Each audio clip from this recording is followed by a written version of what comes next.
সবাই বলে না একটা মেয়ে খারাপ হওয়ার পেছনে একটা ছেলের হাত থাকে।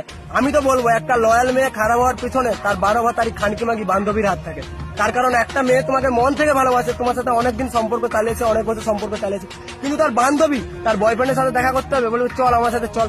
যে বলবে আমার বয়ফ্রেন্ডের সাথে যে ছেলেটা এসেছিল ওর সাথে প্রেম করবি, আমার একটা বন্ধু আছে তার সাথে প্রেম করবি, আমার এর সাথে প্রেম করবি, আমার বাবার সাথে প্রেম করবি, সব সময় তাকে অ্যাপ্রোচ করতেই থাকে। বলবে আমি তো 4 জনের সাথে চলে যাচ্ছি, কোথায় কিছু হচ্ছে না। আরে তোর বয়ফ্রেন্ড কিছু জানতেই পারবে না, দুদিন কথা বলে দেখ, যদি না ভালো লাগে কথা বলতে হবে না। তোর বয়ফ্রেন্ডকে কে বলতে যাচ্ছে, তোর বয়ফ্রেন্ডের ঘর তো অনেক দূরে, সে তো জানতেই পারবে না। আর এমন ভাবে ঠিক একটা মেয়ে কথা বলতে শুরু করে, কথা বলতে বলতে ছেলেটার থাকে এবার লুকোতে শুরু করে। আর একটা মেয়ে যখন একটা অন্য ছেলের সাথে কথা বলে সেটা মেয়েটার ব্যবহারেই বোঝা যায়। বাট মেয়েদের বুদ্ধি আটুতে থাকে, এমন এমন কাজ করে, ছেলেকে ব্লক করে ফোন করবে, ফোন করে বলবে যে বাবা ফোন করছিল, রাত 12টার সময় বলবে যে মাসি ফোন করেছিল, তাই অন্য করে ব্যস্ত ছিল। যে ছেলেটার কাছেও মেয়েটা ধীরে ধীরে খারাপ হয়ে যায়, যে ওই মেয়েটা আবার সেই যেই ছেলেটাকে ভালোবাসতে হবে সেই ছেলেটাকেই শত্রু ভাবতে শুরু করে, কারণ সেই ছেলেটাই ওকে এবার প্রত্যেকটা জিনিসে বাধা দিতে, সন্দেহ করতে শুরু করে। দিয়ে ওই মেয়েটা এবার অন্য একটা ছেলের সাথে যখন দেখা করে যখন ওর সাথে কিছু শারীরিক কিছু করে নেয়, করার পর তখন মেয়েটা আগের যে ছেলেটাকে ভালোবাসতো তার সাথে ব্রেকআপ করতে চায়। এভাবেই ধরতে গেলে